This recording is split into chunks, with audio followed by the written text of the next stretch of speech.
MR constructions వాళ్ళు గుంటూరుకు 3 వైపులా 3 మంచి అపార్ట్మెంట్స్ నిర్మిస్తున్నారు. పక్కా వాస్తు, మంచి మెటీరియల్ వాడతారు. మేనేజ్మెంట్ బ్రహ్మాండంగా ఉంటుంది. 24 hours water supply, more over time కి డెలివరీ.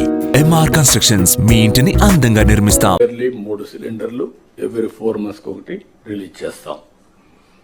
ఇంకో పక్క చెత్త పన్ను తీసేసాం. ల్యాండ్ టైటిలింగ్ యాక్ట్ రద్దు చేశాం. వచ్చిన మొదటి సంతకం 16,347 ఉద్యోగాలు డిఎస్సి ద్వారా ఇస్తా ఉన్నాం. మెగా డిఎస్సి పెడతా ఉన్నాం. ఈ ఫస్ట్ వీక్ లో మెగా డిఎస్సి నోటిఫికేషన్ ఇష్యూ చేస్తారు. ఏబిసిడి కేటగరైజేషన్ కూడా హామీ ఇచ్చాం, ఎన్నికల్లో చెప్పాం. అది కూడా రిపోర్ట్ వచ్చింది, కేంద్రానికి పంపించాం. ఎస్సీ ఫైనాన్స్ కమిషన్ పంపించాం. ఆ రిపోర్ట్ వస్తానే అది కూడా యాక్ట్ చేసి ముందుకెళ్తాం. ఇక్కడ మీరు చేయాల్సిన పని ఈ ఉద్యోగాలన్నీ కూడా ఇచ్చిన తర్వాత డిఎస్సి, మెగా డిఎస్సి పర్ఫెక్ట్ గా కండక్ట్ చేయాలి. ఎక్కడ కూడా ఇప్పుడు కూడా నాకు బాగా జ్ఞాపకం, తెలుగుదేశం పార్టీ దగ్గర 1,50,000 ఒకేసారి ఇప్పుడు ఇచ్చిన ఉద్యోగాల్లో మెజారిటీ తెలుగుదేశం అధికారం ఉన్నప్పుడు ఇచ్చాం. చాలా ట్రాన్స్పరెంట్ గా ఇచ్చాం. 80% ఇచ్చాం. ప్రజలు కూడా అది ఇప్పుడు కూడా గుర్తుపెట్టుకుంటున్నారు. మీ వల్ల మాకు ఉద్యోగం వచ్చింది. ఎక్కడ ఒక్క రూపాయి గాని ఒక చిన్న అవకతవక లేకుండా చేశారని చెప్పి ఇప్పుడు కూడా రిమైండ్ చేసే పరిస్థితి వచ్చారు. ఇక్కడ 0 tolerance. I'm telling all of you. April నుంచి స్టార్ట్ చేసి జూన్ స్కూల్స్ ఓపెన్ చేసే రోజుకి, రీఓపెన్ చేసే రోజున వీళ్ళందరూ పొజిషన్ కావాలి. ట్రైనింగ్ అయిపోవాలి. పొజిషన్ కావాల్సిన అవసరం ఉంది. మత్స్యకారులు ఉపాధి దెబ్బతినేదానికి దెబ్బతీస్తా ఉంటే 217 జీవో రద్దు చేశాం.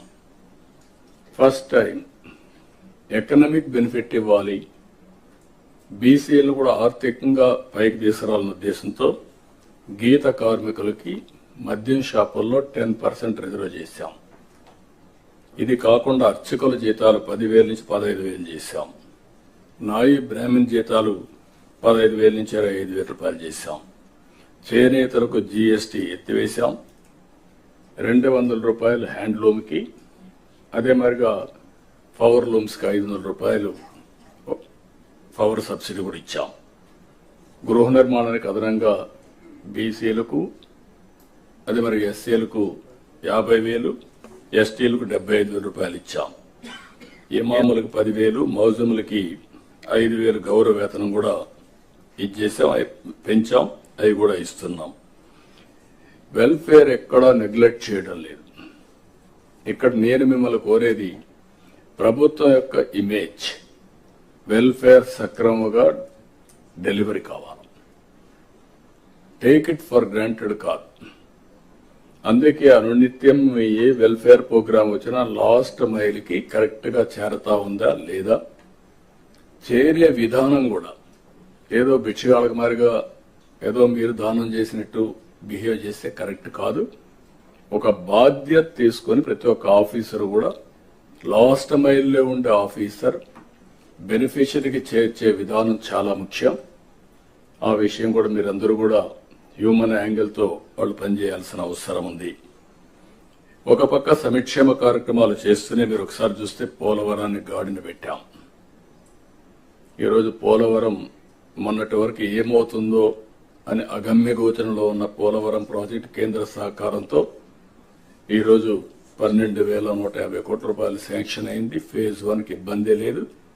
దీన్ని 2027కు పూర్తి చేస్తాం. అమరావతికి టెండర్లు పిలిచాం. ఇది సెల్ఫ్ ఫైనాన్సింగ్ ప్రాజెక్ట్. ఈ మోడల్ ప్రపంచానికి ఆదర్శం. 34,000-35,000 ఎకరాలు